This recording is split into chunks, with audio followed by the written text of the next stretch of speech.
All right, let's do something a little different today. We're going to fire up the time machine and take a look at an article that tried to predict the future of SEO. We're digging into 10 SEO trends that still matter.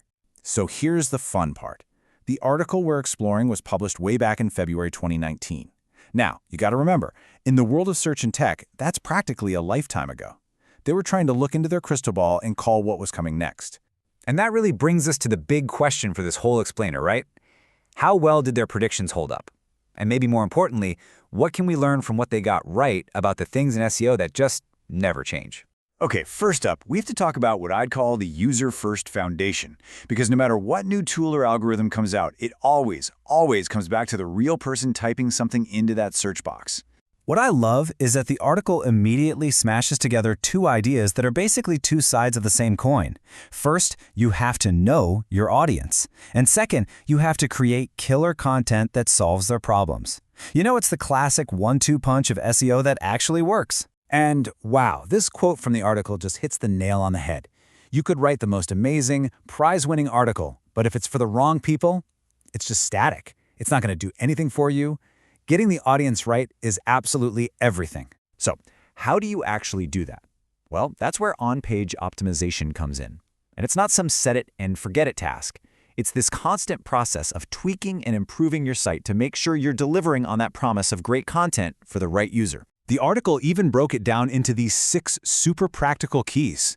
And do you see the common thread here? Every single one of them is about making the user's life easier. It's not about tricking Google, it's about creating a genuinely smooth and helpful experience. All right, so we've talked about the user-facing stuff, the words and the content. Now let's pop the hood and talk about the technical side of things. The stuff that makes your site fast, easy to access, and a piece of cake for search engines to figure out. 3 seconds. That's it. Even way back in 2019, they were hammering this point home. You have less than 3 seconds to load your page before people just give up and leave. Speed isn't just a nice feature, folks. It's absolutely critical. And one of the big solutions being pushed back then was something called AMP. The whole idea was to create this super stripped-down, text-heavy version of your page so it would load almost instantly on a phone. It was a huge deal, and it really shows just how important mobile speed was becoming. And this visualizes one of the biggest shifts in SEO history. For years, Google cared about your desktop site first. But right around this time, everything flipped. Your mobile site became the main version, the source of truth. Suddenly, being mobile-friendly wasn't just a good idea. It was mandatory. Okay, so your site is mobile-friendly, but how do you make it even easier for Google to understand? That's where structured data comes in. Think of it like an ingredients list or a nutrition label for your web page. You're literally telling Google, hey, this part is a recipe, or this number is a rating, so it doesn't have to guess. And you might be asking, why would I bother with all that extra work? Well, the payoff can be wow. The article pointed to a potential 30% boost in click-through rate just by using these things called rich snippets. I mean, come on, that is a massive competitive advantage.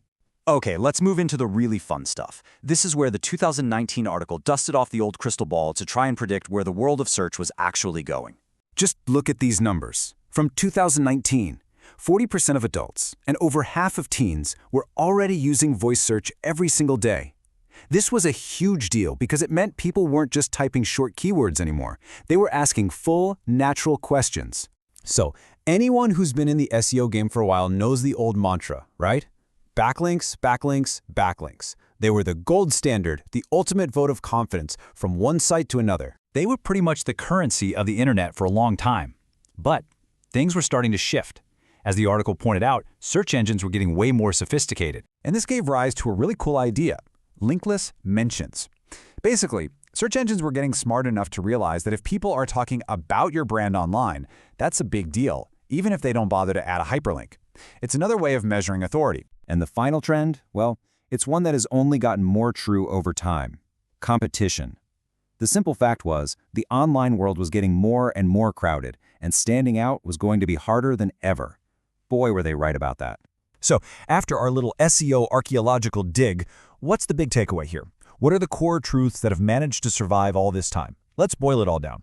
When you cut through all the noise, it really comes down to this: the heart of good SEO hasn't changed one bit. You need to understand what people want, create great stuff that helps them, make sure they can get to it fast on any device, and build a brand they can trust. That's the game. Look, the technology, the platforms, the algorithms, that stuff is always going to change. What's hot today is old news tomorrow. But that central mission, being the best, most helpful, most authoritative answer to someone's question, that never goes out of style. So the question to leave you with is, how are you going to be that answer?